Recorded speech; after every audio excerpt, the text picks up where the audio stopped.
Southeastern Bow Hunter Podcast.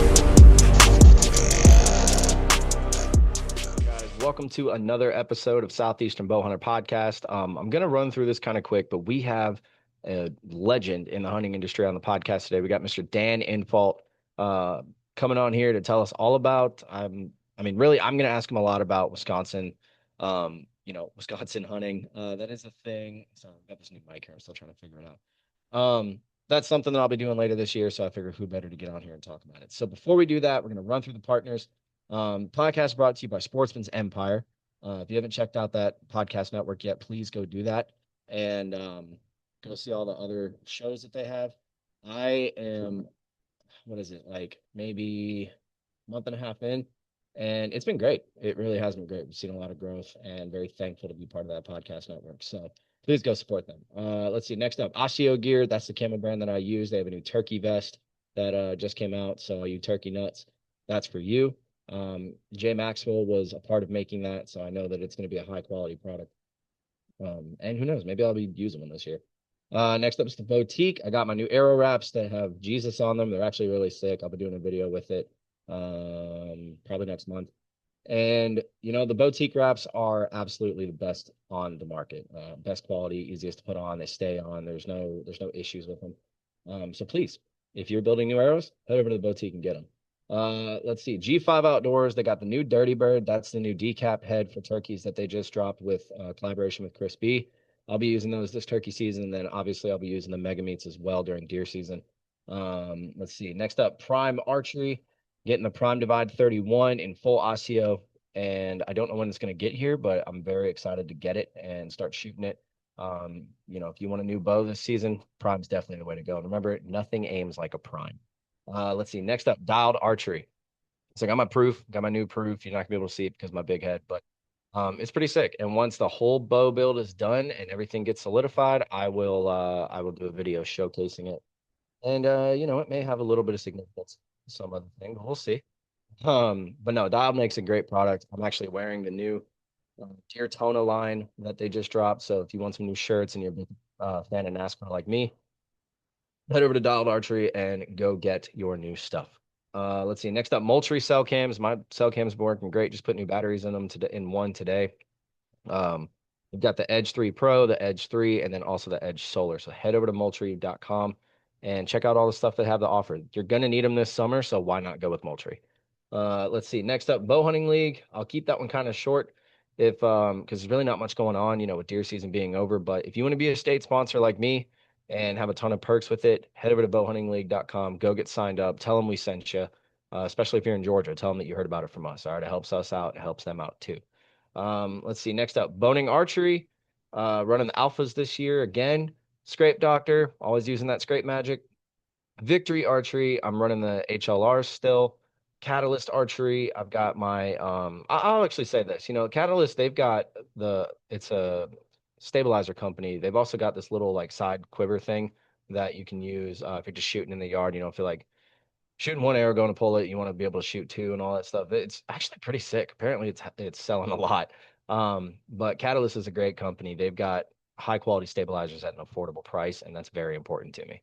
And last but not least, the new partner to the podcast is Unbound Archery. So when Nick came on last week, he and I talked afterwards, and I was like, listen, I love the stuff you've got. I call it cotton candy, but if you're watching the video, you can see I've got the new strings on my wife's bow, and I've compared those strings with other bow strings, and I see Unbound on a completely different level. I think they make the absolute best strings that are out there, and you can get them in any color. He offers this thing called like Crayola or something, and it's just a mixed match of a bunch of colors. It looks pretty sick. So please go support him. Use the code in the description. All the codes for all these partners are in the description below with all the websites too, so you can go directly to it, get what you need, and we try to take care of you here. So before we get into it with Dan, I have to talk to you guys a little bit about our Lord and Savior Jesus Christ. I mean, I had a conversation this morning that completely humbled me. Um, I tend to, and I didn't really realize this up until it was pointed out, and it was from a good buddy of mine, that I tend to go really negative about a lot of things, and I don't like that. I'll complain about a lot of stuff, and really I have nothing to complain about, right? I'm alive, I have a beautiful wife, beautiful daughter, this podcast, awesome job, a roof over my head. bunch of animals I love. I mean, there's tons of reasons for me to be thankful, and there's times that I'm not. And we're human. We all fall short, but when it's a constant thing or it gets pretty consistent, I think that's when it becomes. So, had some time with the Lord this morning, and asked for forgiveness and reconciled everything I needed to. And I'm happy that it happened. I need people to point out stuff to me. So, um, I really have to just give all glory to God. Everything that happens with this podcast, everything in my life that I'm so eternally thankful for, it's all because of him. So if you guys if you guys want that too, um, look, just give Jesus a chance. Okay. I really, really think that the people that hear his voice and who have a relationship with him are so much better off than those who just go, "Hey," and think, Jesus loves you. Right? He does. No matter what you've done, he still loves you, and he still wants you to come home to him and have a relationship. That's the most important thing. And I know this just because I know this. I don't have time to get into it, but I know that yes, a lot of places have traditions, and traditions are important. But what Jesus really wants is a relationship with us. So, yeah, that's my preacher moment. Hopefully, the audio on this is good with the new um, microphone right here. It's kind of weird having it in my face, but I'm sure I'll get used to it. But look, Dan's waiting on us. Let's get into it with Mr. Dan Infalt, a legend in the industry, a man that I have listened to for a while and who knows his stuff. All right, I've seen videos you've posted about a potential world record typical, which I'd like to talk about. I know that was probably a few years ago, but man, I we got Mr. Dan Infalt on the podcast today. Dan, what is going on, dude? Not a lot, man. How you doing? Good, good. Trying out, playing with technology right here. So it's I'm really hoping this audio comes through okay. Because it's been a grind lately, just switching back and forth from different things we've used to record. But dude, so like I said, you are very well established in the industry. Everybody knows who you are, but for the people who maybe live under a rock and don't know who you are, don't know your name or what you've been able to do, why don't you give us a little background on who Dan Infalt is? Uh, I'm pushing 60 years old now. I've been killing big bucks mobile style since I was about 9. So so I've been doing it for quite a while. And you know, I grew up and lived my whole life in Wisconsin. Wisconsin's unique where you got, a blend, like you got swamps, you got hill country, you got big woods, you got farmland, you got just about everything. So I got a really good mix. Learned a lot about hunting. Um, my forte is I've always, tried to hunt them right at their beds because I just feel like deer are nocturnal, and if you don't get close, you're not getting the mature ones. Yeah, I mean, I feel like that tactic works for you, knowing what I know. Because, dude, you really know, you want to talk about big bucks, man. You're up there. Whenever somebody asks me like, who do you think would be like top three, I always have you, Andre DeQuisto, and then like I don't know, probably one of the big names like Lee Ellis or something. Like there's a whole group of guys that just seem to know what these deer are doing, and I have really learned a lot with how they act. And me being only 7 years into hunting, I listen to guys like you, and it helps a lot. So I mentioned something earlier, and I just want to touch on this now. You made a video a while ago talking about a deer you saw that you thought was a potential world record typical. Can you kind of dive into that and explain like what happened with that? Yeah, that was a deer I saw while I was shining deer, which is legal here. You can shine them in season till 10 o'clock and anytime you want um, during the summer. Mhm. So a lot of people will go out and locate deer, find deer on a property so they know where there's a big one to hunt. And I was driving around with my son, and he was filming while I was glassing, and we hit a deer, and I couldn't see the antlers, and 90% of the time it's a doe or something really small, and I couldn't see it, and I was like just getting frustrated. I was just going to keep going, and he said, "Wait, Dad, it's a buck. I think it's a good one." And it turned out to be just an absolute monster in a very high pressured area. It was a typical 10 with all the ingredients to be, you know probably over 200 inches, world class.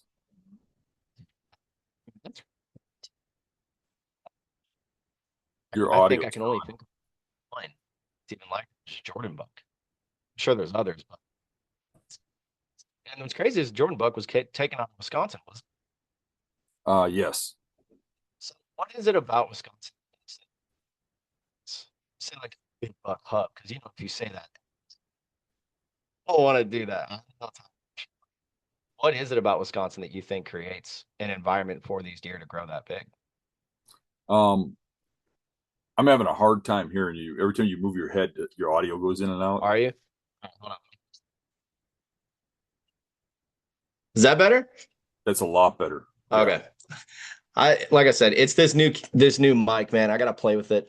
The listeners will probably appreciate that. Yeah.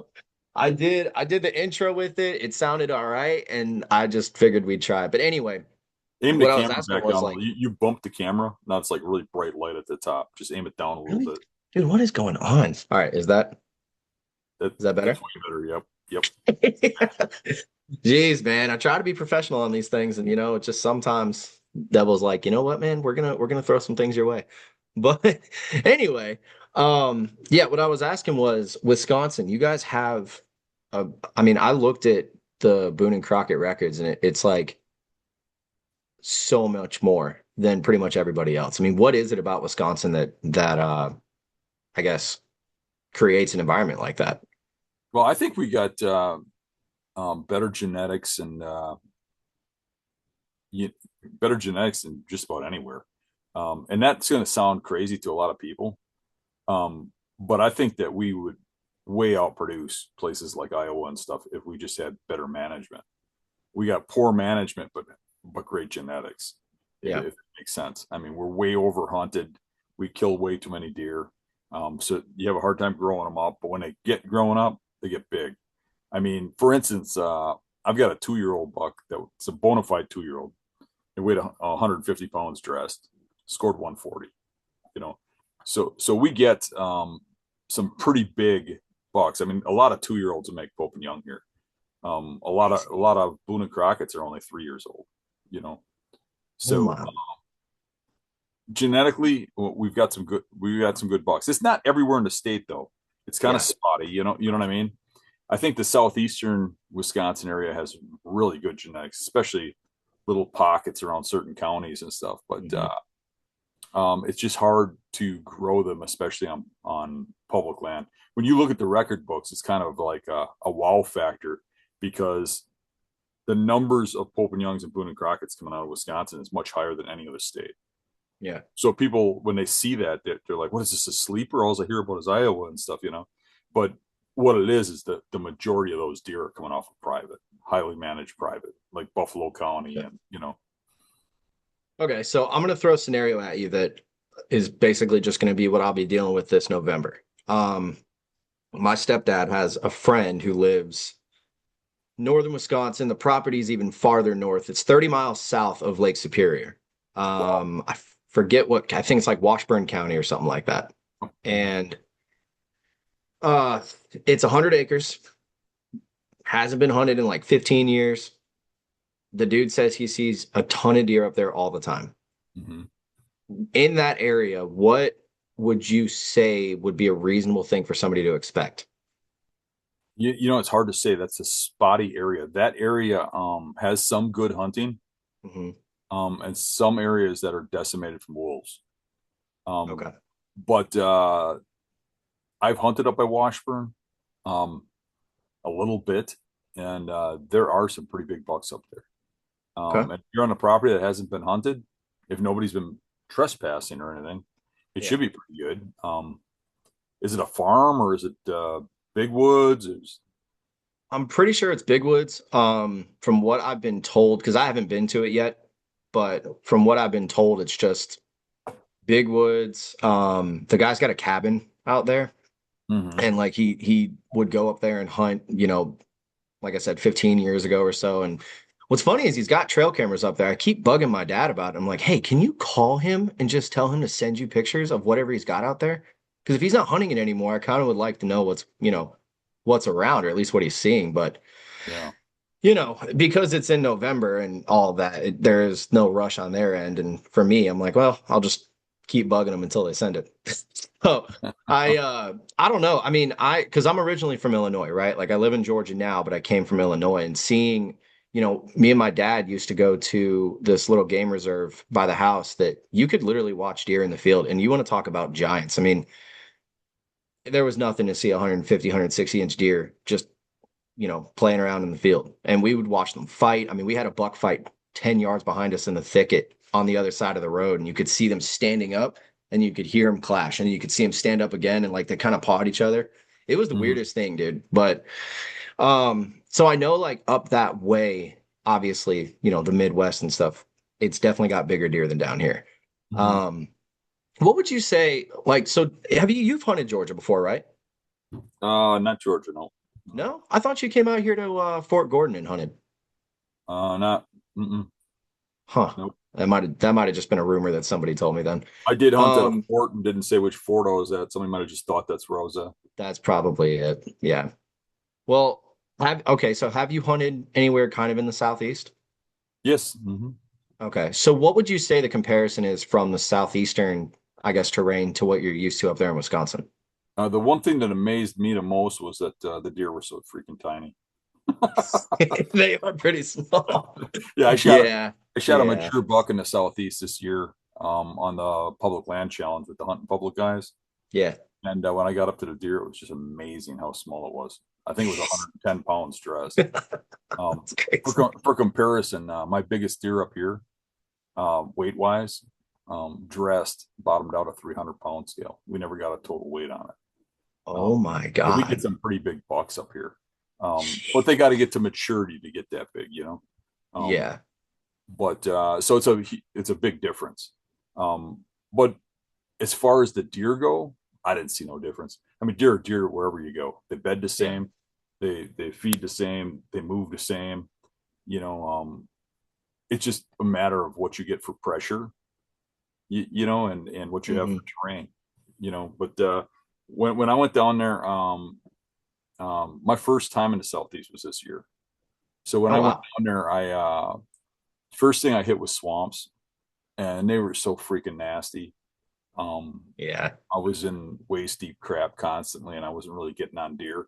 And I think I could have got onto something if I kept on it. Hmm. I was hunting with a partner, and we just collectively hashed it out. Decided to try the like pine woods. That area just had a lot of pines. So um, that for me is easier to read than the swamps. Swamps are hard. And that's what I hunt the most. But I'll admit that they're hard. So we went to the pine woods, which I thought would be a lot easier. So I looked for thick edge versus open areas. So you had an edge, and I looked at the onyx oak app. I looked for creeks, and I found an area that was really thick and had a creek coming through. And when I put the onyx oak app on, I saw that all the creeks had oaks along them, and it's like all the logging operations didn't cut the oaks along the creeks. Hmm. I went in there, the acorns were dropping, and you could see where the deer would be bedding, where that creek went into the thick stuff. And there wasn't a whole lot of sign, but I set up there and ended up hunting the same spot for 5 days because I was seeing like this totally public because I was seeing like two or three good bucks a day, and ended up on the last day. I shot a really nice buck coming in the morning, but I was seeing as many as 25, 30 deer a day. And I was the only one seeing that many deer. Yeah. It was amazing, but they're bedded just like I thought they'd be, just based on the terrain. And I did because it drives me nuts to hunt the same spot twice, more or less Yeah. 5 days. But you can't leave if you got that kind of action, Yeah. But I did midday go do some scouting and stuff, and I went and looked for other spots with the same kind of scenario, and pretty much found the same kind of sign, but just never hunted it because of what I was onto. Um, but uh, my point is, just based on what I know here, I went down there and got right on deer. Deer wherever you Okay. go. Everybody kind of makes it out that deer are tougher here, or tougher there, or easy here. And it really Yeah. just has to do with how many deer there are and how much pressure there is. Yeah, I mean that it's funny you say that because I was thinking that when I asked the question, like how different it was down here compared to up there. Because I have this joke that I've been saying since this past deer season that I'm convinced the deer in my area are psychic. They know when I'm coming before I ever even think about going. And Mhm. it's like, I know that's not the case, right? But I have 3 years of history now that at all the spots that I've hunted, which I don't hunt them that much. Like I really, really don't. And they'll stop daylighting consistently probably around like mid-December. And then as soon as season's over, the next day, they're all out there just frolicking around. I mean, I've got bucks showing back up, and I'm like, dude, what did I do? And in my opinion, it's just got to be deer density. Plus, you hit it right on the head when you were talking about oak bottoms with, crossing the creeks and everything with all the oak trees. Because I talked to my taxidermist when I killed a buck last year and brought it up to him because we weren't seeing any movement, and it was warm down here and there was a ton of acorn crop. And I'm like, dude, where are these deer at? Like, where? Because he's very well versed with the area. And he was like, they're in the oak bottoms. He's like, they're going to go in a spot where there's plenty of food. They don't need to run around to rut because all the deer are going to the food. And he's like, the problem is a lot of those places you can't get into because they'll set up on the perfect wind and thermals and all that other stuff draws everything into them. They'll know you're coming before you're even anywhere near them. So it it's funny to hear you say that all that worked because I mean it's exactly what I was being told during season. Um, but yeah, it makes me feel better for sure going up to Wisconsin and knowing what I know here. And I mean, so like the area I'm talking about, is that like really thick, like mixture of different types of trees and stuff, or is it mostly oaks, is mostly pines? I mean, what would you say There's a lot of that's pine up there. There should be some oak up there. okay? You should have a variety of tree types. Um, it's not as good as where I'm at. Okay. The southern end of the state is way better, but Washburn County ain't bad. You Yeah. got a lot of bears up there, and you got a lot of wolves up there. Why are you Um, gonna tell me that? so they won't bother you, but they do eat a lot of deer. You Yeah. know, bears actually eat a lot more deer than people think. They eat the fawns quite a bit. You know, Yeah. so the deer density probably isn't as high as what it is where I live. Um, Hmm. but the deer up there grow pretty big. There's some pretty Okay. big deer that come from up there. I personally know a guy in that hunted in the Bayfield Swamp, which is right down the street from where you're going, Yeah. and shot 200-inch bucks. Now that was in the 90s, but he shot them on back-to-back years in the same swamp. Dude, that's that was 30 years ago, but that gives me some hope. I mean, I had a guy reach out to me from that area and he listened to, I guess, one of the episodes I was talking about it. And he was like, "Hey, so you're coming up my way, right?" And I'm like, "Yeah. What should I expect?" And he sent me some deer from the past like 5 years. All of them are bigger than anything I've shot and bigger than almost everything I had on camera this year. So I'm like, you know what? I'm just gonna go. I mean, I'm not gonna have time to go up and scout. So it's gonna be show up, go find the sign, figure out where they're at. Um, so basically do it old school, which I typically only do on public. And I mean, I haven't killed anything on public yet, but I have come across some pretty decent deer over there. So Mhm. I don't know. I mean, you say bears, man. All I can think about now is walking in the morning and just having this They don't like bother. giant bear They don't just bother in you. front of me. Um, Yeah, that's bears are wild. afraid So of people. I mean, they're black bears. It's not like they're dangerous. yeah, yeah. So what about those wolves though? I mean, that's something that I've heard a lot about is the wolves up there are just gnarly. Like they really do a lot of damage on the population. Is there any sort of plan to sort of mitigate that, or are they just kind of No, letting it it's run wild? uh, the state's like probably slightly more liberal than it is conservative, and the Hmm. liberal agenda is to give all the wolves a hug. So nobody's hunting them here, and Jeez, they're getting a little out of control. But really? they move through an area, and then they move to another area, and if that guy's getting pictures of deer, they're probably not right in his area. Um, Okay. you might have a few, um, but you never see them. You'll see the tracks, but you won't see Yeah. the wolves. You ever hear them? Oh yeah, you'll hear them at night. Yeah. Dude, what's that like? because I've heard coyotes here, but I've heard a wolf howl one time at a zoo, and it was gnarly. Yeah, But I also was it's at a actually zoo. kind of cool. It's kind of cool to listen to, you know. Dude, I'm excited, man. I'm so excited. So, like, typically weather-wise, what would you say first week of November is like up there? Should I expect a lot of snow and be frozen solid, or is it kind of hit or Snow miss? is hit or miss at that time of the year.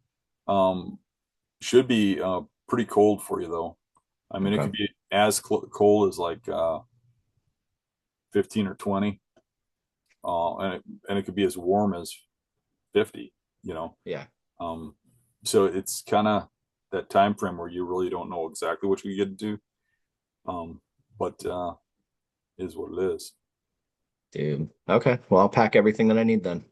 The I one got thing all that kinds you're of going to have to gear. look for when you go up there is that the deer you're used to seeing, um, these deer are way bigger bodied. So you might be fooled into thinking the racks are smaller than they are. Kind of the same way when we go down to southeast, the racks look way bigger than they are. Yeah. You know, That's why I like them so the much. deer I shot was probably like 120 inches and it was a mature buck. I, you know, from my standpoint, looking at that deer, I would say it was 150. What? It's Yeah, I that mean, different. yeah.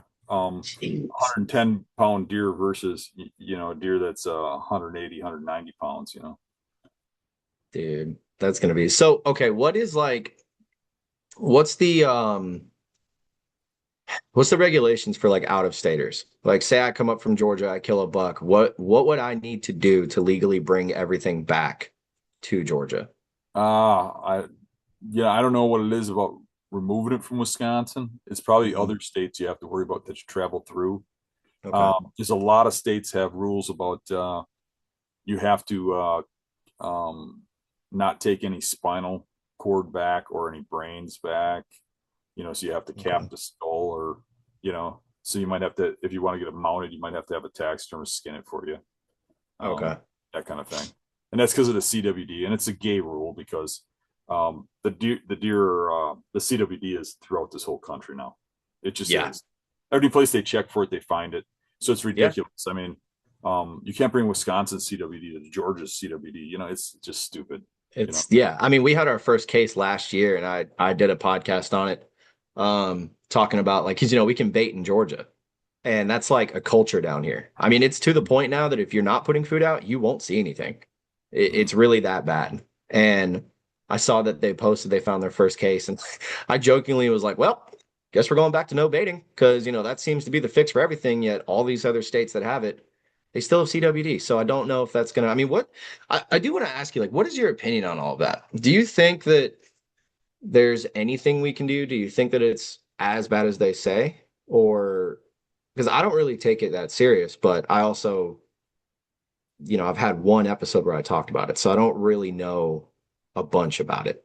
I'll tell you, I got really involved with it when it came to Wisconsin because Wisconsin is the state that really blew it up and tried Okay. and made all these other states get paranoid about it because CWD was out west since the '60s, longer than been alive, and nobody ever cared, you know, Mhm. until it came to Wisconsin.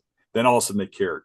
But Yeah. there was a place in Wisconsin in Madison where they do research, where it's documented they had brought deer in from Colorado that had CWD, and they were studying it in their labs at a university, and a mule deer that had CWD escaped.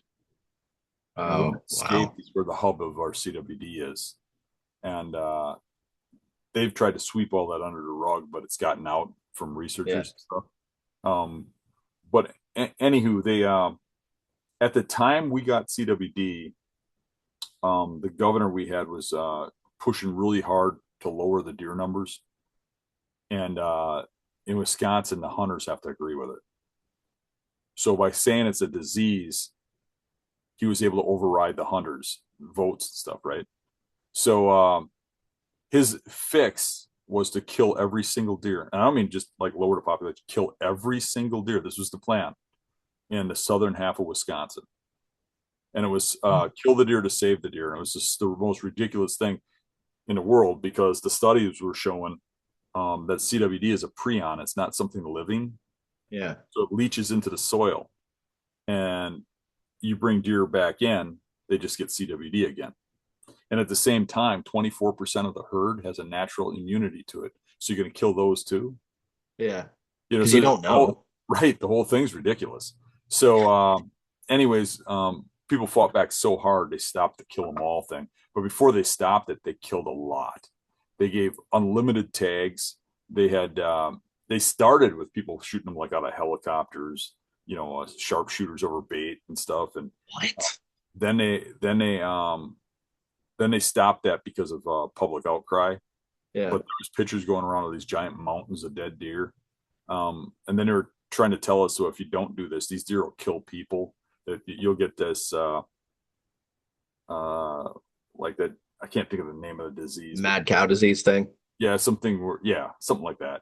Yeah. And they're like, it'll morph into that. It could, you know, and it could potentially kill massive amounts of people, which is not true. Yeah. There's no scientific basis for that at all. There's so many deer that have CWD, and the way butcher shops work, everybody's eating some CWD in Wisconsin. Yeah. Everybody, whether they want to admit it or not. I mean, I don't even test my deer. I just eat them. Yeah. I don't care.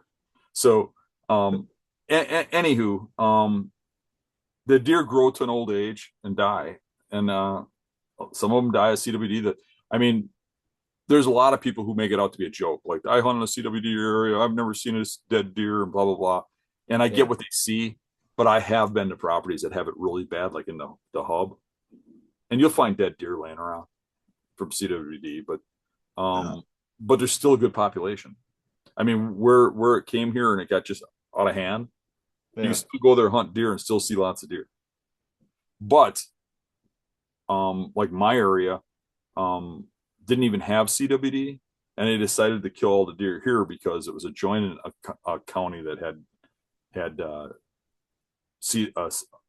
found one deer that had CWD. So any county adjoining one. So they gave you had to shoot a doe to get a buck, but unlimited tags free. Dude. Every doe you shot, you walked around the handful of doe tags. Every doe you shot, they gave you a sticker that was good for like a couple of years to shoot a buck. So you could we had a neighbor who shot 34 does and got 34 buck tags and killed 34 bucks. And as you can imagine, in a couple of years, it was hard to find a deer. Yeah. So now we're kind of rebound, and they're still killing a lot of deer with doe tags and stuff, but they calm down. It's back to one buck with the bow, one buck with the gun. But we've just got like mismanagement with all that stuff, you know? Yeah. So that is one thing I wanted to ask you is like, what is the tag system now? Because I read somewhere that, like you said, earn a buck, but then somebody else told me that it's not that anymore. I mean, that's gone. Yeah. Okay. You don't so when I get my out of state, just get what, the typical hunting license? When you buy your license, it's going to ask you what county you're hunting, and you're going to get a statewide buck tag. Okay. And then it's based on whichever county you're in, they're going to have a number of doe tags that they allot you. Wow. Okay. Then you're gonna have to specify whether you're hunting public or private. And the tags are the doe tag. The buck tag will be good anywhere.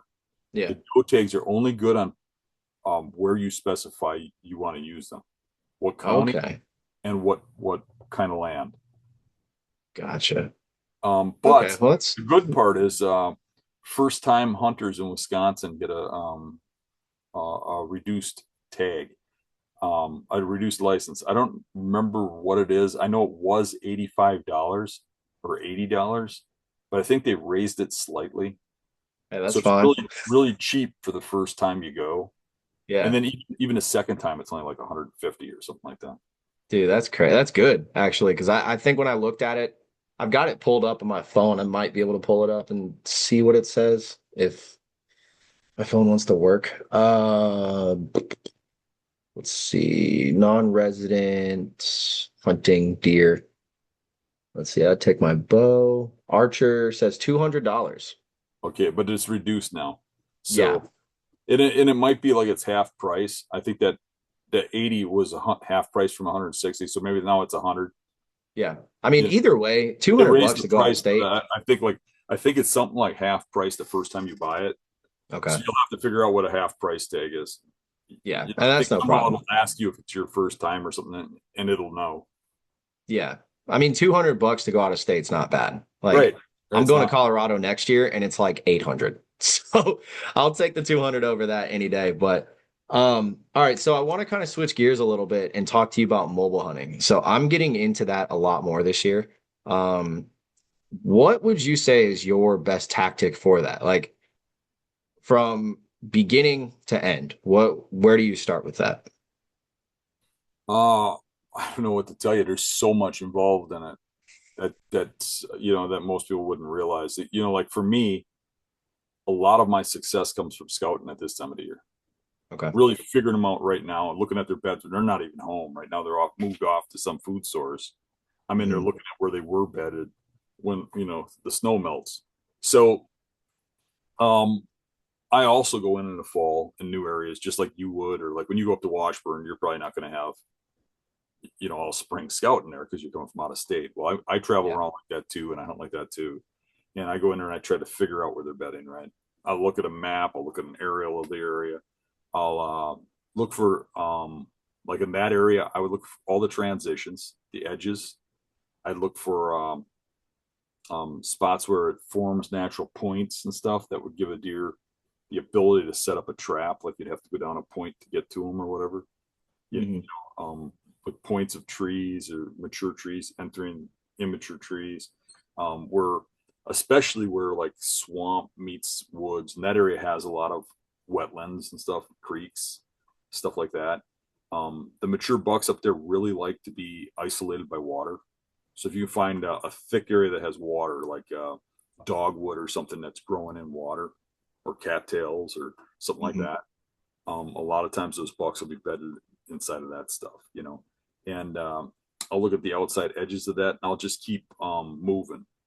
I don't hunt the same spot over and over again. Um, so if I go in there and I don't see him, I'm trying to get to a range from what I assume is his bedding area. And if I don't see him, I assume he's not there. And I move to the next spot and move to the next spot and keep moving like that until I either kill him or run out of land, is basically how I do it. And that's been pretty good for me. Um, now, just when you look at my stats, like I broke it down one time based on my kills. I've got, I want to say, like 50 head mounts now. I don't know exact number. And I would say probably about 20 of them are what I'd call mature bucks, 5 or older, or actual mature bucks. And when you break it down with those bucks, it's a huge difference between like the really good 2-year-olds and 3-year-olds, right? Yeah. It's a huge difference. Like the 2 and 3-year-olds tend to come from the rut time frame. They tend to come from funnel stands, or they come from a stand that I hunt there, every year, once or twice, because it's in a good Mhm. bedding location or whatever. But when I get those mature bucks, the actual mature ones, um, like 6 out of 7 maybe are the very first time I've ever sat there, which is completely different from the immature bucks, Yeah. right? So it's just like when they get to a certain age, they're so good at reading, you know, um, where people have been. When you go into a place, you leave an impact with your scent, and that impact is much more severe where that deer trusts. Like he'll walk across a human trail where people walk all the time.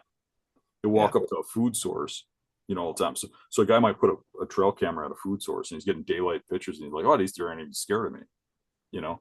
But if he moves back to get a mature buck, when that mature buck hits his scent near his bedding area, that'll freak him out. I look at it kind of like if you walked out in your yard and you saw a bear track in your yard, you'd probably freak out a little bit, wouldn't you? Yeah. But you'd Especially forget. where I'm at. Well, you'd forget about it after a while. But if Yeah. you walked in your house the next day and the window was busted open and that track was now on your kitchen table, Now you'd freak out totally, right? Yep. When you get that scent near a bedding area, that's the bear track on the kitchen table. So Interesting. what I do is really aggressive, but it's one time. I go in there, pick the cherry, and get out. And if I don't kill them, I move on to the next spot. That's what my mobile is. And I think most people have a tendency to kind of hunt their way in. And I think when you do that with a mature buck, it's like slapping them on the ass and say, "Hey, I'm coming for you." I think the first Yeah, time that deer smells me or knows I'm on the property, I want an arrow flying through his chest cavity. dude. That's I gotta mobile. clip that. That was so sick to say. Really was. What's funny is like, so I've had Tim Knight on the podcast a couple of times.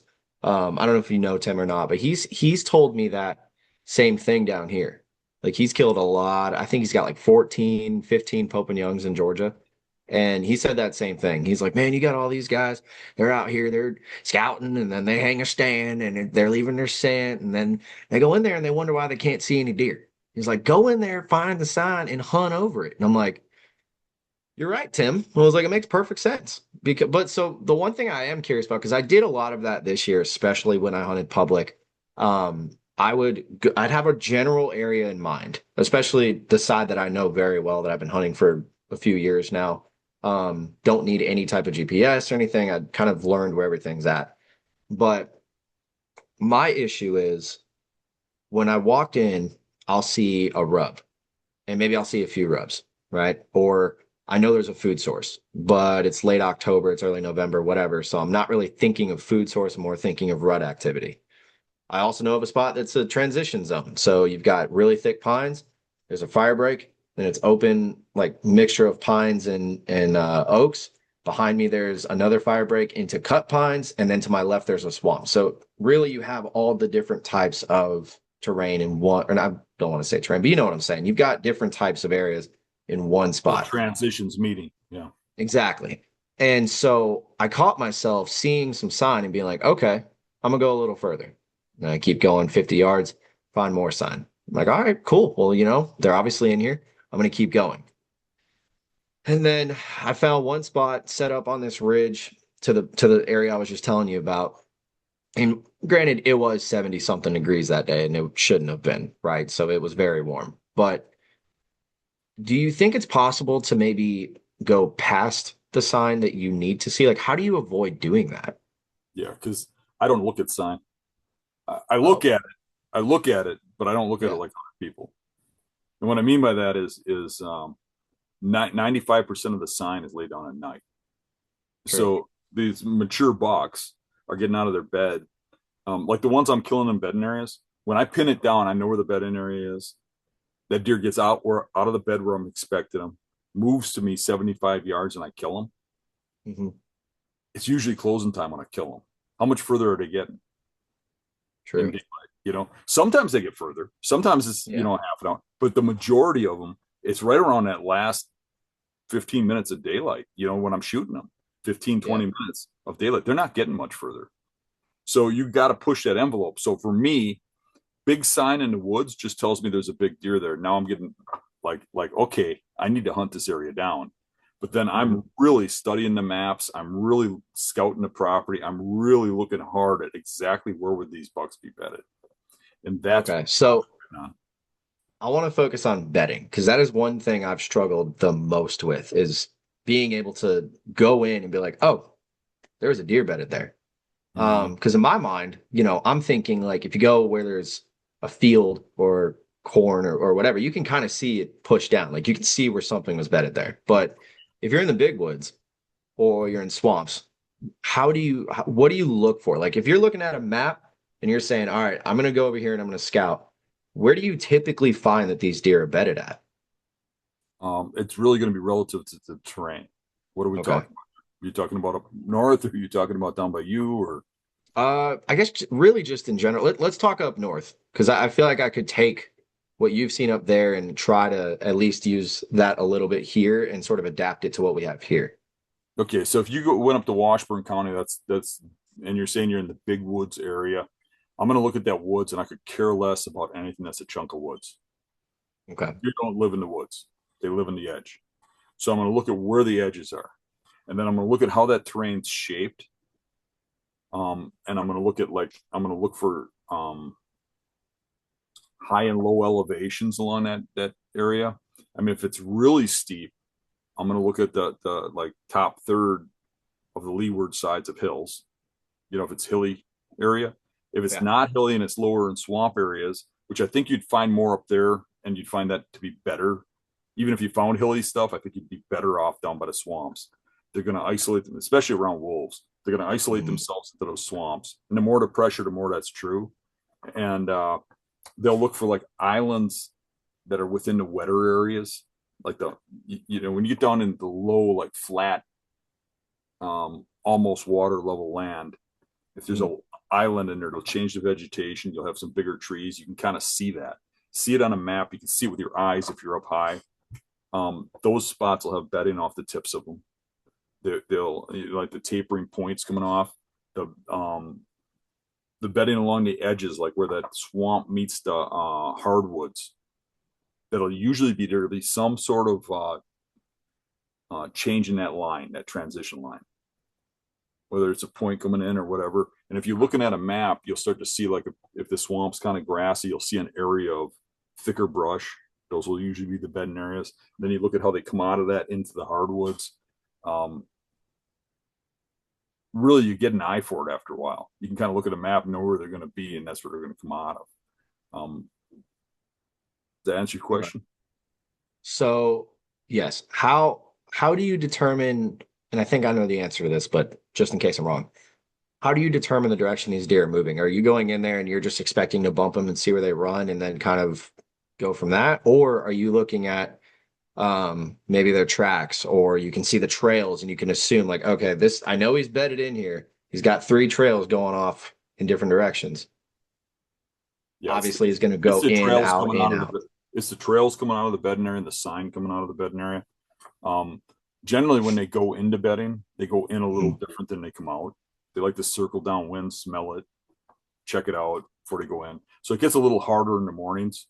But in the evenings, they just seem to get up, go from point A to point B, and those beat trails coming out of where they're leaving. Generally, like if it's a point going out into a swamp, say there's a point of harder hardwood trees that taper off into swampy trees, right? He's going to bed towards the tip of that and let you go down that tip towards him and he's going to monitor that point, right, for you or for wolves or whatever. Right? And generally, he's going to get up off of that and go into that woods, like go up towards oaks, go up towards fields, go up to whatever, but enter that woods. There are some that go the other way for whatever reason. Sometimes they eat stuff in the swamp or they do things in the swamp. But for the most part, they generally go that way.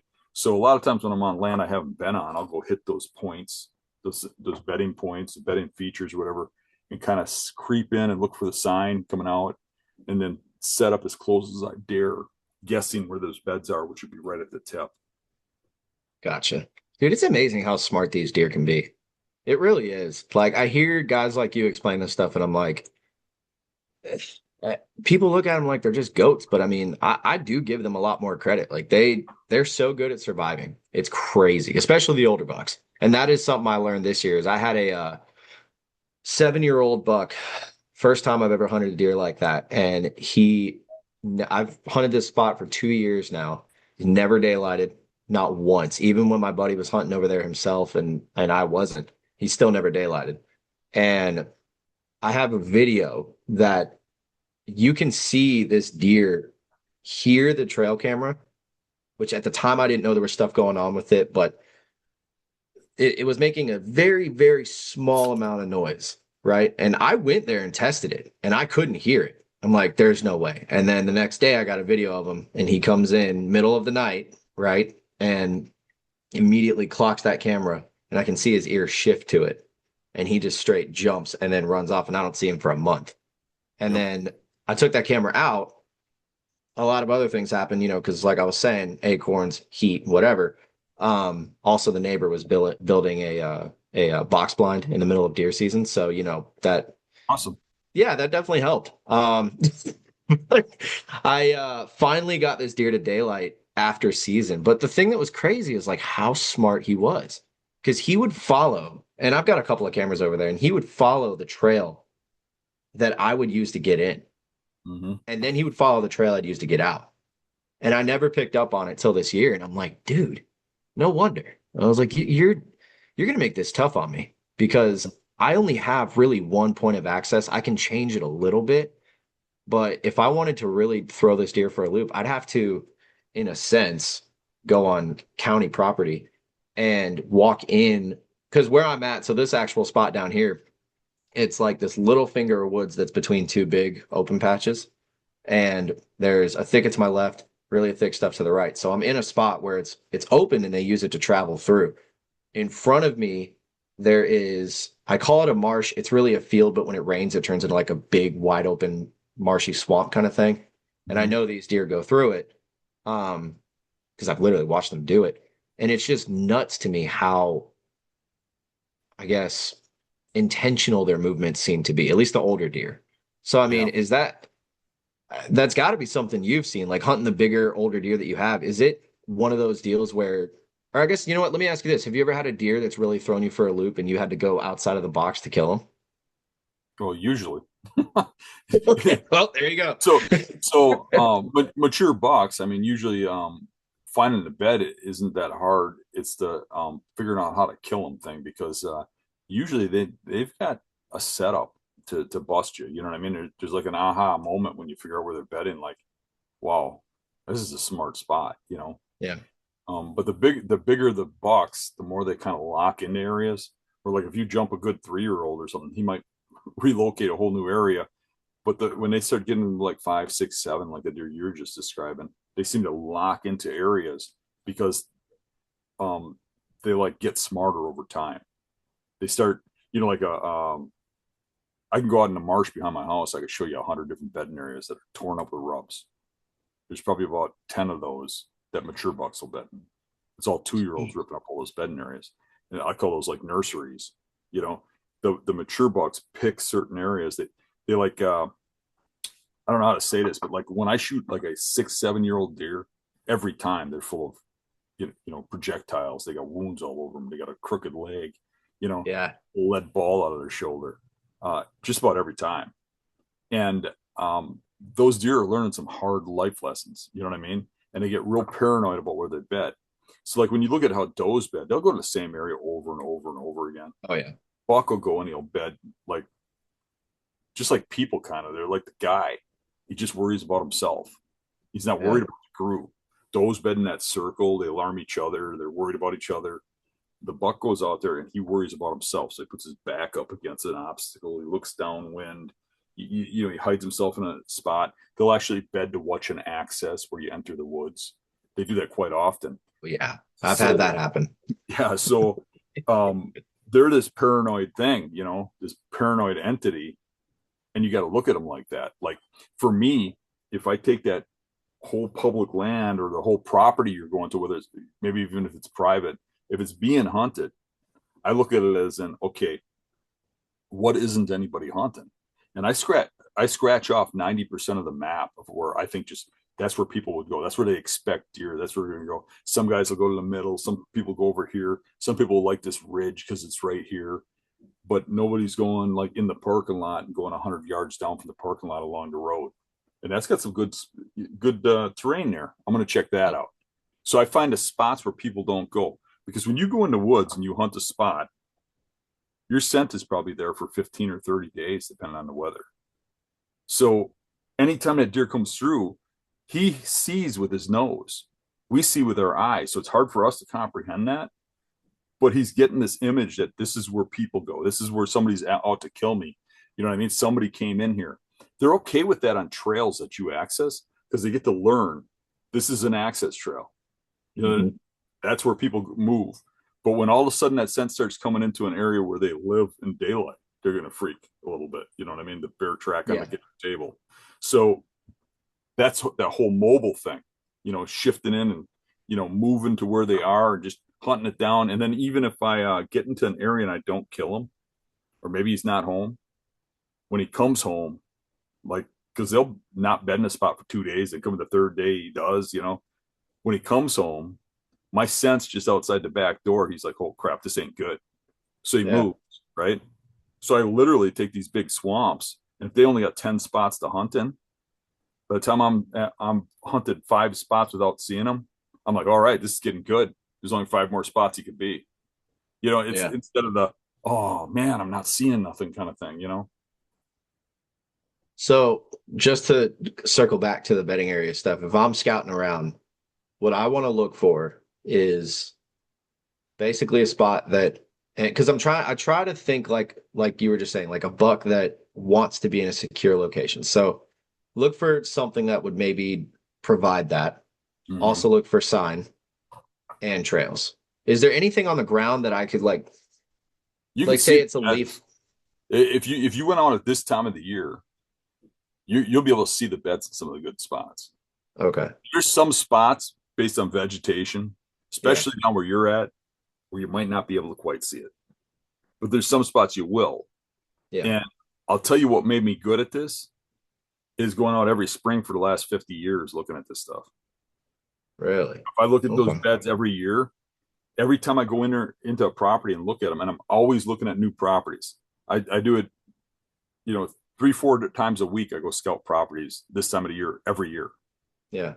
And I go look at those beds over and over and over again, where they live, how they come out, where could I set up.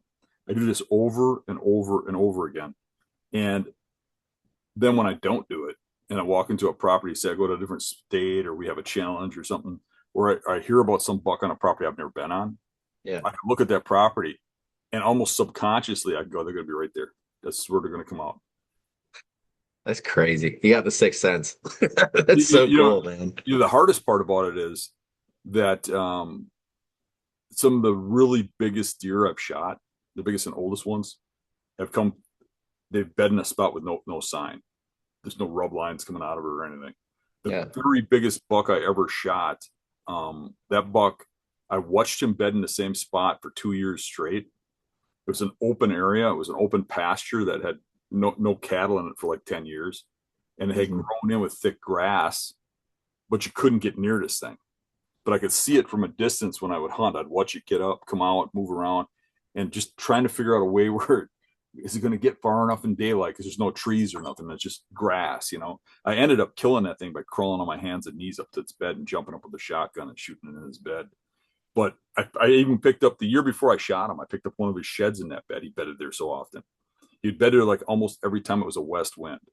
Yeah. And my point was that in a 100-yard radius around that bed, there wasn't a scraper or rub. So you'd never know if Right. you were just looking for sign.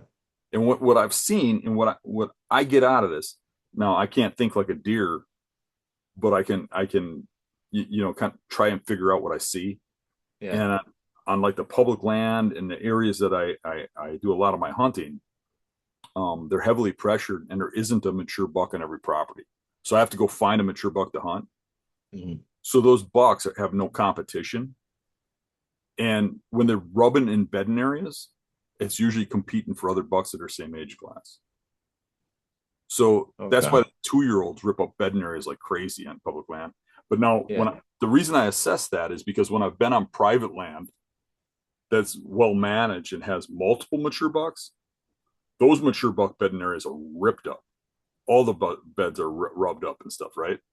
So it's really relative to what that deer relates as competition, and then at what time of the year he's bedding there. So if they're bedding there in pre-rut, I don't care if he's the only buck around, he's going to do some rubbing. Yeah. You know what I'm saying? But Yeah. outside of that pre-rut thing, then there might not be rubs in those beds or a lot of sign. But that buck that I was just talking about, he bedded there in rut, and there was still no rubs or scrapes or anything near that spot. Yeah. He sounds like he was just in a perfect spot. He didn't need to show people like, hey, this is where I'm sleeping at, guys. You know? But it's Well, not funny only you that, say but if you think about it, if he left big rub lines coming out of there with the hunting pressure we have up here, he'd that's die. true. He wouldn't grow that old. So maybe it's like genetically the ones that don't do that Are the ones that get big and old. and then Yeah. they breed and they Jeez, I never thought of it that way. It's crazy to think though, like, especially see, this is why I like doing this whole like this part of the podcast is talking about this stuff because I mean, this past season, man, one of my spots I actually had one of the bigger bucks show up this morning. He's still got his rack on him, and I'm like, dude, it's freaking end of February. What are you doing? That's not normal around here. But during the I'd say early October to early December, this was the year that I saw the most sign. And I have got it on video. I've got a million photos of them laying down scrapes, rubs, fighting, all of that. I've never seen that on this property before.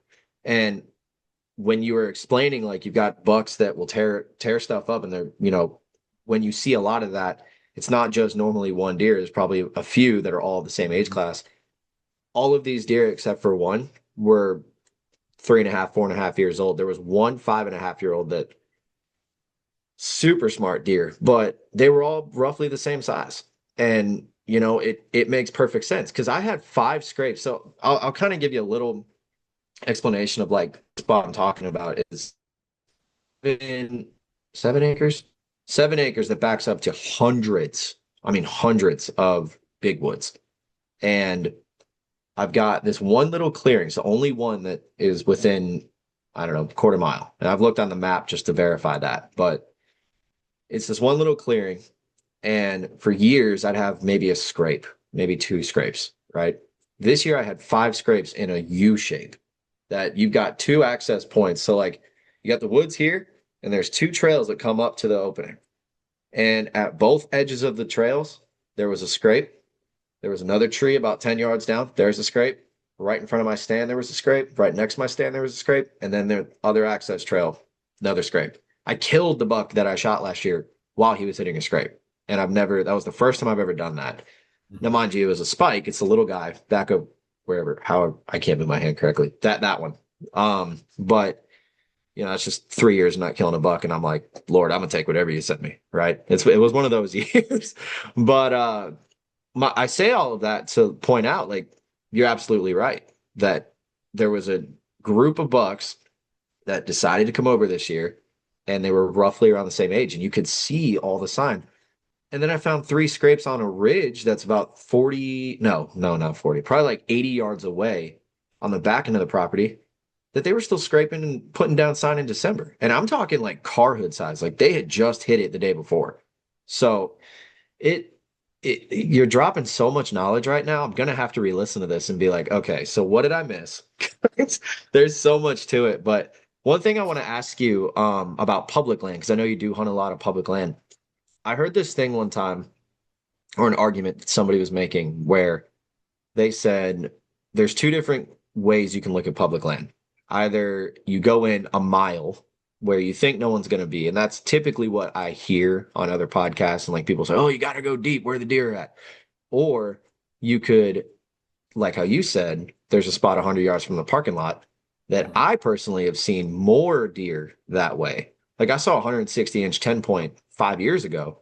I was 150 yards from where I parked. I could see my truck. So what's your experience with that? Like, I know it's kind of subjective. Deer are obviously going to be different, but in a general sense, do you see more, I guess, do you see more deer or big bucks closer to parking, or do you see them deeper in? Ever since Onyx, closer to parking. Really? Before Okay. Onyx, I saw them both places, but before Onyx, remember I'm an old guy. The deer would be, the hunters you'd rarely see one in the middle, when there's a very large woods. Yeah. And if you did, they left an hour before dark or half an hour before dark. You see the parking lots clear up before closing time. It would just boggle my mind. But Onyx has really given people the bravery to go deep. And cell cams have really changed things too, because people throw them all over the place. But they also tip off their hands. I'm not hunting in a spot with a cell cam, because if there's a cell cam there, that guy knows if that deer's there. Yeah. And if a big one is showing up in daylight, he's hunting it. He's going to be there. So why would I even want to throw a hunt at that? Because that guy's constantly going in there and educating that deer. So that's a good thing to know where he's hunting, and then you just move around him. But I find little pockets all over the place. But the one thing is, it's where people don't go. It can be deep, but a lot of people do go deep. Yep. It can be deep. It can be across the river. It can be something that's overlooked. A lot of the spots where I kill bucks nowadays are like really thick, low brush areas where you couldn't hunt on the ground because the brush is too thick. You Mhm. can't hunt of a tree because there is no such thing. And I find a way to kill them, because Yeah. they're living in some place where nobody hunts them because of the terrain. So they're moving in there in daylight. I just have to figure out a way to get in the tree, whether I have to take my strap of my tree stand and pull 3 trees together to make a tree big enough to hold my stand off the ground, or whatever I have to do. Wait. What? Yeah, You've I've done taken, that? yeah, these small bushy trees and strapped them together and put a stand on them so it doesn't shake, when you're Yeah. standing. But all you have to do is, a lot of these deer I'm shooting, I'm only getting 6 or 8 feet off the ground. You got to be able to shoot over the brush and not be right at eye level with them in the tangles, Yeah. And I'm finding ways to hunt that stuff. So literally, my job is to find the deer and right where he's living, and then figure out a way to hunt him, whether it's on the ground, whether it's finding some way to be elevated, whatever, and do it without dropping any scent there before I hunt. So it's not an easy task, but it's something I've been mastering. Yeah. So what is your idea on like scent control? Because I used to be a major freak with it, like really bad. And now I've kind of gotten to the point where, I mean, I might use something just to make myself feel better, but I really stopped caring as much. I mean, I used to, I'll tell you how bad it was. I have a tote that I use this thing called camo dust that I would dust down all my clothes, seal it, and I'd never wear any of it. I'd wash it again, do the same thing. And then all year long, I'd be using that green, what is it, Hunter's, forget what it's called, but something you buy at Walmart, right? It's that, scent killing stuff that you shower with. I'd only wash my clothes in scent killing pods and just all the crazy stuff. And I was still getting blown at. So I literally one day this season got blown at and was like, dude, I did all of this stuff. I'm still getting caught. It's the Mm-hmm. wind. And I knew that, but I also knew that it was a little bit shifty that day. So like, what is your, I guess, what's your opinion on that? Do you care a lot about scent control or do you just play the wind and not really worry about it? So I don't believe in scent control at all. I don't think there's Okay. one thing you could possibly do to fool a deer's nose. And there's lots of reasons I believe that. It's kind of like politics when they tell you to trust the science. The people telling you the science in scent control are people working for scent control companies. Yep. Whenever you talk to somebody outside of those scent control companies that knows anything about science, they tell you it's hogwash. And really, how a deer smells is so much different than how we smell that it's hard for humans to comprehend. But there's been tests, there's been things that have done that are just amazing. Um, but just some things I've observed. Like there was a study done on bears. Bears smell real similar to deer. Yeah. They're coming out of their dens. See, I'm a big bear hunter too, so that's why I keep track of that stuff. But they were coming out of their dens in the North Woods, and they're hungry, so they're collared. So the scientists are watching where they're going, right? And they're seeing a trend where these deer will just wander, or these bears will just wander, and all of a sudden they'll stop and turn 90 degrees and go directly into the wind. And they're watching these bears go as far as 10 miles straight to a food source into the wind that they smell. Quite often it's like winter kills, winter killed deer or something Yeah. like that. But they're going to a food source directly into the wind up to 10 miles that they're smelling. So where you wouldn't smell it from 100 yards, you know what I'm saying? Another one, like with dogs, I'm big into detective shows, not like makeup ones, but where you actually Like legit ones. Yeah, exactly. I watched this one where this guy, he was a serial killer and they're looking for him, and they got a tip that he was in this motel in Texas. Yeah. So the FBI and stuff go down there and they raid this place and they kick in the door. They go in there and there's nobody in there. The place is empty. So they went in and out of this room like 100 times. They go and get manager at a hotel. They got to get him from home or whatever. He gets down there and they're like, tell us about this guy. Well, he left like 3 days ago, and he hasn't been back. He ran out of money. We kicked him out. Yeah. What was he driving? He didn't have a car. He was on foot. He took all of his stuff and just took off. And they're like, okay. So they go through the room, and the room's been cleaned, completely cleaned down for the next guest, right? Yeah. But nobody had stayed there yet. And they look under the desk, and in the garbage can, there's one single item. It's a soda can, a Coke can, laying in there, empty. They called a maid in, and they ask her if that's hers, how that got in there. And she says, well, that's from the guy that was in here. It's a crappy motel, as you could imagine, right? Yeah. And she's like, well, if it's one item like that, I'm not going to throw the garbage out for one item. She says, I just left it in there. And they're like, okay.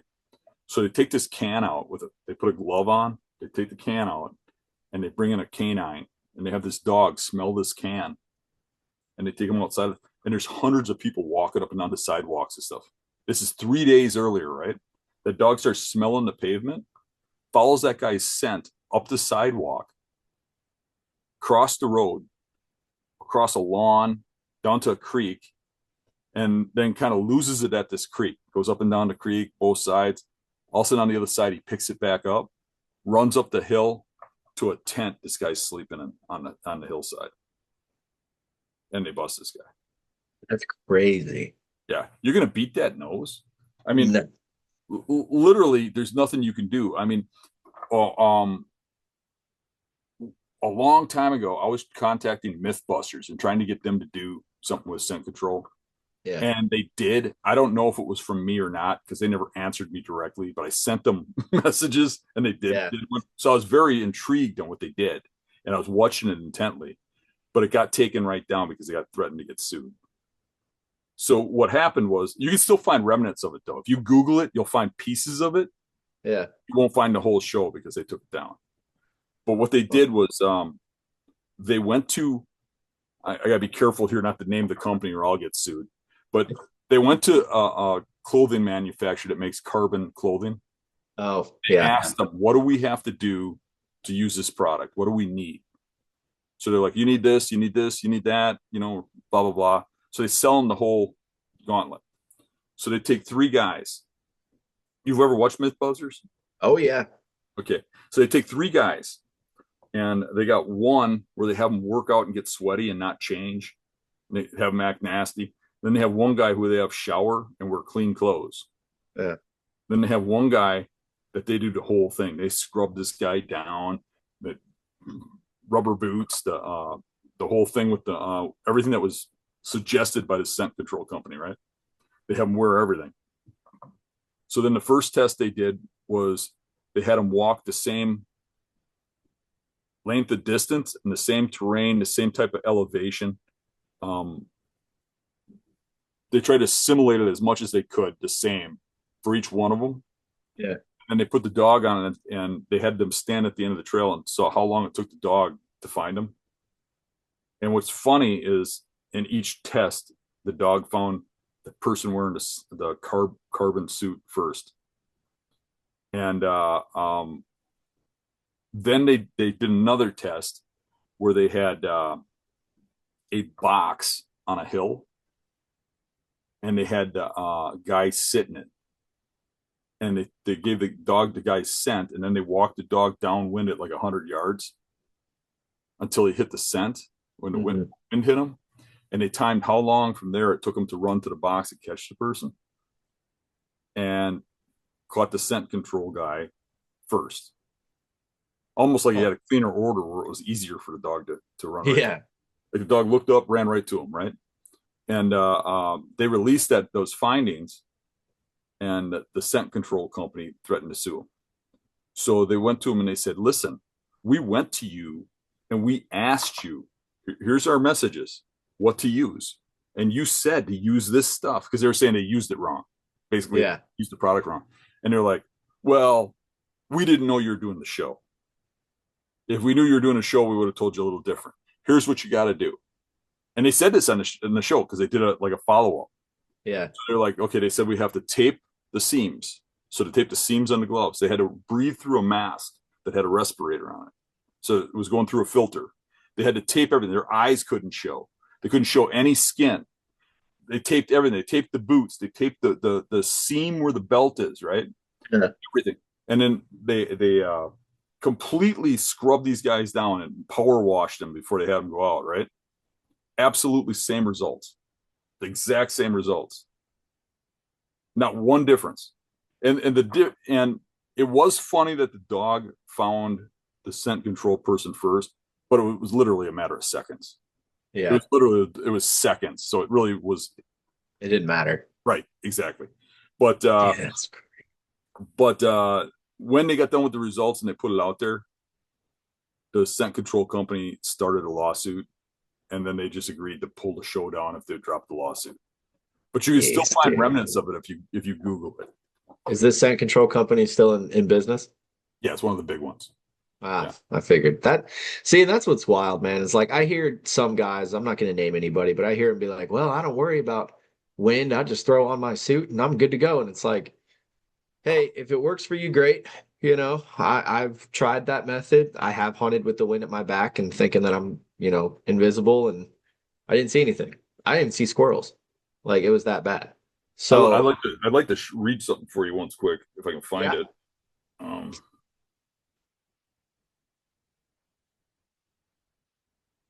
was just looking at it today. Hold on a second. Just you're good. A second here.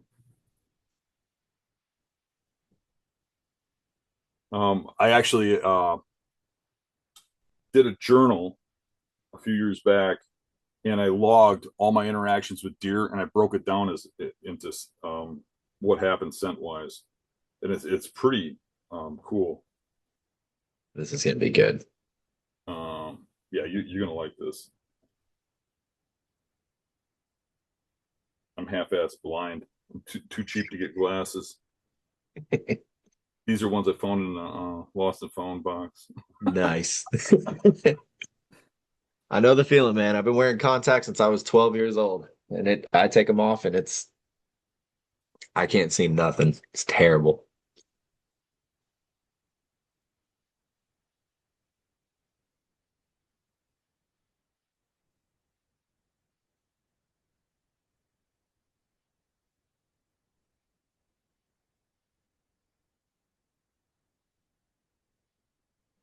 I thought it was right here. Sorry. No, you're good. I had like it was something like I saw in a season of 66 hunts or 68 hunts or something like that.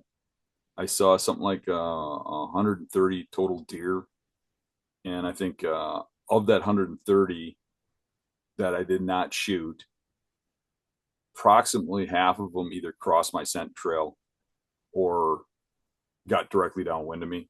Yeah. And it was something like 12 of them reacted harshly. Oh, wow. Or actually reacted at all, from downwind. And of the ones that crossed my scent trail, it was like 5 or 6 reacted from the scent trail, but I had a journal that just logged everything I saw. So I just went through the journal and went back and did the math. And it was funny because there was a whole bunch. I did that because I wasn't the only one doing journals, and a whole bunch of scent control people were doing journals, and we compared notes, and it was almost identical. The number of deer that smelled me downwind was almost identical to these guys that carry the bin, the tote, the sprays. Yeah. There was like no difference. And they were like, there's no way you only get busted that much. And I'm like, there's no way you get busted so much. It's like, right. I thought this stuff was supposed to cover everything. And even if it did make a difference, the way I hunt, you couldn't use it. I mean, I'm going through swamp and stuff. You just wash this stuff off. You clog the suits. You know what I mean? Yeah. It just, well, like I've always wondered, because I mean, especially when I first started hunting, dude, it's crazy. I look back at it, and I used to think that I'd want the wind at my back because I didn't know, right? Like growing up, all I knew about hunting was my uncle who went up to Wisconsin every year and killed some pretty decent deer, but he didn't teach me anything. So I'm playing Deer Hunter, like those CD games that we used to have back in the 90s. I'd be playing Deer Hunter 2 and Big Game Hunter and stuff on the computer. And so I knew nothing about it. So once I got into it, I'm thinking, okay, I have this bottle of Doe and Estrus, and I need the wind to be at my back because I'm going to spray it and it's going to go miles and it's going to bring all these deer in, right? Didn't happen. The one thing that did happen was I remember this like it was yesterday because it was so impactful, but I had the wind in my face, and you want to talk about not knowing anything. I had this, I think it was Wish or Timu or something, like 1980s Vietnam, like camo leafy thing cover, I guess you could call it. And so I took two nails, nailed it on two different trees, spread it out, and I had a lawn chair that I was sitting in with my rifle because I wasn't bow hunting at the time. And I'm sitting there with the wind in my face, and I'm like, all right, it's kind of windy. I'm good. I'm all covered. They're only going to see my head. They're not going to know. I'm going to spray some of this Doe and Estrus. It was like 20-mile-an-hour wind in my face. And I go, next thing I know, it comes back and hits me fully in the face. And I'm just like, I have to go to my mother-in-law's place after this. My wife is gonna kill me. And that goes to show, like, then to now, and hearing the stuff you're saying, if I knew what you were saying now and what I know now back then, I probably could have, been saved from it a little bit. But it was the same stuff. I used to do the spray and pray stuff all the time. I'd get the bottle of, that orange bottle at Walmart, and just and then sweat going up the tree, and I'd be like, all right, I'm good. And then get blown at, 20 yards behind me or in front of me or whatever it was. And so over the years, like, I just have gotten to the point that even the best stuff, it doesn't work. At least not the way that they claim. It might help a little bit, but you can't beat a deer's nose. My rude awakening to it was, back in the early 90s, I was a pretty young guy. I started really killing big bucks and drawing a lot of attention. And I started doing shows and working for product manufacturers and stuff. And I'd be hanging around with some people who I really looked up to. I mean, these guys had TV shows and stuff, and they'd air some of my stuff on their shows and stuff. And we were sitting around before a show, and these guys are really well known. If I told you names, you'd know everybody that I'm talking about. Yeah. And they're like, Dan, you got to stop telling people scent control don't work. I'm like, it don't. And they're like, yeah, it don't. But if you ever want to make a living at this, you have to have that. You don't just, like, hunting doesn't make much money. So you have to have a scent control manufacturer. You have to have a spray manufacturer. You have to have a camo manufacturer. You have to have a bow. If you're not doing those things, you're not making enough money. And you're just like taking half your paycheck and throw it out the window. You just spray some crap on your boots and you get paid. You don't do that. And they were like bitter with me because they got a show and it's funded by scent control. And I'm saying that stuff off of the show. Like, you're gonna draw attention from our product manufacturer. And they're like, we don't believe in it either. They're like, it's stupid. But you spray it on, you get paid. You don't. And that's the way most of those people in the industry look at that. And a lot of people going into this, probably yourself, you watch those shows. That's how you got started. You're watching it like, how do I hunt? And it's like a brainwash. You're over and over again. Well, first we got to spray down. So, I always mocked it, and I'd piss a lot of people off. I'd get a lot of hate mail, but I have fun doing it. I'd like, on the very first public land challenge, I knew there was going to be just a crap ton of people watching that show. So when we got to the truck, when we're getting ready to go out, I go, well, the first thing we got to do is spray down. And I pull out some deep woods off, and I'm like,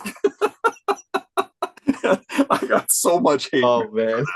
So much hate mail. Hey, it works just as good. They might just think you're out there camping. I mean, I will say, dude, like, and I don't want to say anything negative about the industry or anything like that. It's got its good and bad, but I did learn that, because I've been doing this now 4 years, and I learned that the first year because I went into it, I did this mainly because I just wanted to and get to know people in the industry and have friends in it and maybe do something with it. But I thought that it was going to be like everybody's rooting for each other, that it's all true. Nobody would lie. Everyone's a God-fearing man, right? A year goes by and I'm like, wow, this is not what I thought it was. And that's not to say there's not great people in it. Like, you're a great dude. You know, you shoot people straight. You're not out here feeding people crap. But I know people that do. I know a lot of guys that do. I know some people that one year they're saying, "Oh man, this broadhead's the best." Next thing you know, deal falls through and they're shooting something else. I'm like, "Oh well, this one's even better." And it's like, dude, you're just saying that because they're paying you. You know, and I've been Right. guilty of it. I've worked with one broadhead company, loved it at the time, had some issues with it, left it, worked with another one, and now I love that. And it's the one I was using before I went to the other company. So like, you get what I'm saying? Like, it doesn't shock me at all. I probably know the guys that you're talking about, honestly, and I get it. You know, I mean, if it's your livelihood and stuff, I understand you got to do that. But I personally couldn't live with myself if I'm telling somebody that something's going to help them in the woods, knowing they're going to use it, knowing they're going to rely on it, and I don't even believe in it, you Right. know? So I give you credit for that.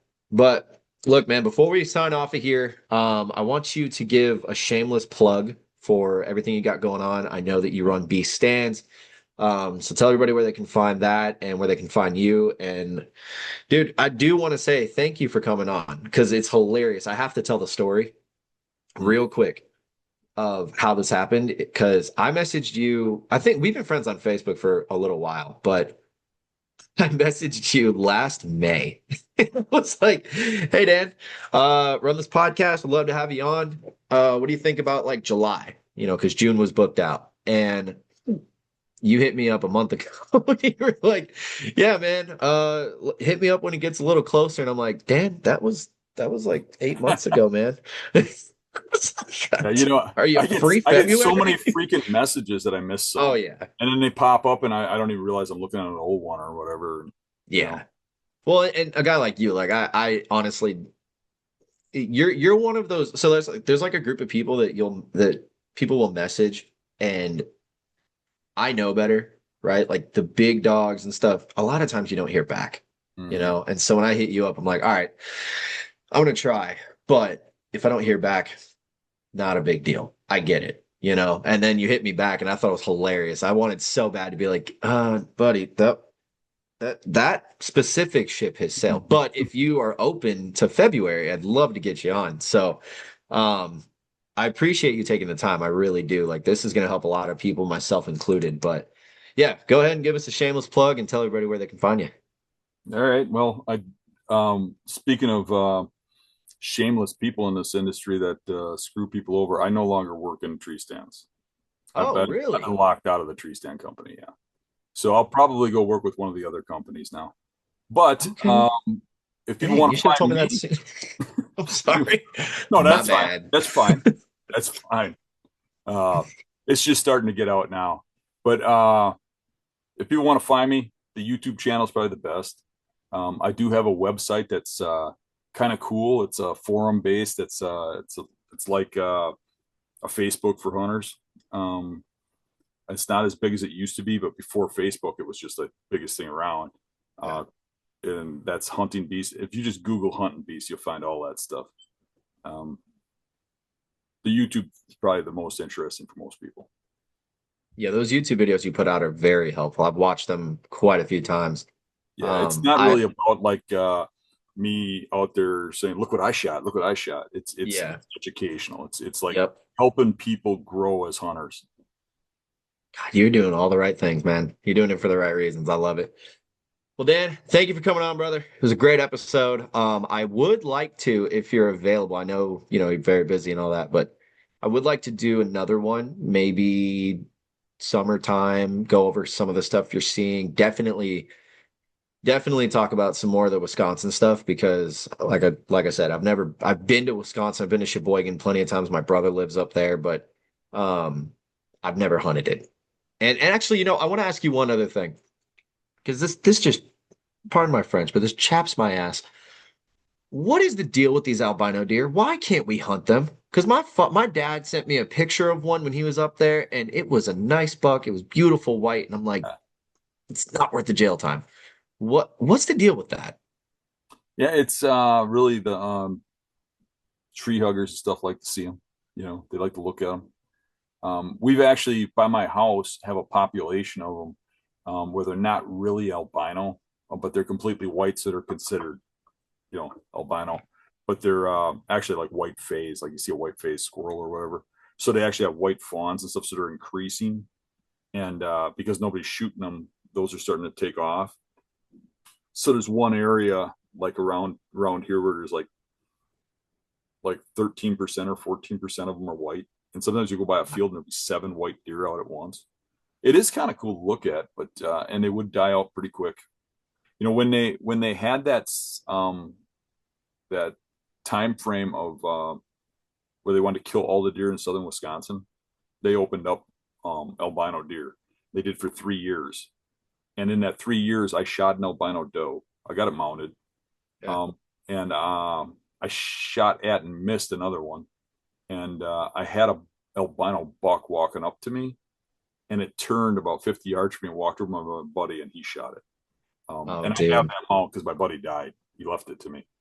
That's awesome. But not that he died, but that you've got the mount. Right, exactly. Yeah. It's kind of a cool memory. But they had opened it up permanently from then on, but only in the CWD area. But then somebody in western Wisconsin shot a famous giant albino buck, and the liberals went crazy. The tree huggers went crazy, and they did this thing where to get the governor, who, because our DNR is run by the governor is the one who changed the law, to get him thrown out of office. So then he got scared and he changed it back to you can't shoot albinos. Jeez, man. Well, hopefully within our lifetime they'll open some type of season for that, because that's one I told my wife. She doesn't mind hunting, but she also doesn't want it upstairs. Like all my stuff's down here in the basement. And I told her one time, I'm like, listen, because we have them here too. We got piebalds, we got albinos. They're very, very rare, but they do exist here. And I was like, if I ever see one, I'm getting a full body mount. I'll take a loan out to get a full body mount. I don't care what you say. It's going in the living room by the fireplace. We're going to see it. And she was like, okay, if you shoot an albino, you can do that. I was like, all right, one day. I pray about it all the time. We'll see. But anyway, man, yeah, I'd like to see one up there. I mean, I do enjoy seeing deer. Like, yes, I like hunting them and stuff, but I like to just see them too. I mean, I almost hit a buck 2 days ago, driving to work. He was a little 2-year-old, still had his rack, all that stuff, and it was cool to see. I don't see them much. So when you get to see them, it's, especially out of season, it's like, dude, all right, they're still around. They're not just on the camera, they're actually real. So I don't know, man. But anyway, thank you for coming on. Thank you for all the info. I'm really looking forward to the next episode, and everybody go follow Dan on everything he said. If you want to learn some stuff, Dan's the man. That's the best way to put it. So appreciate it, brother. Thanks for having me on.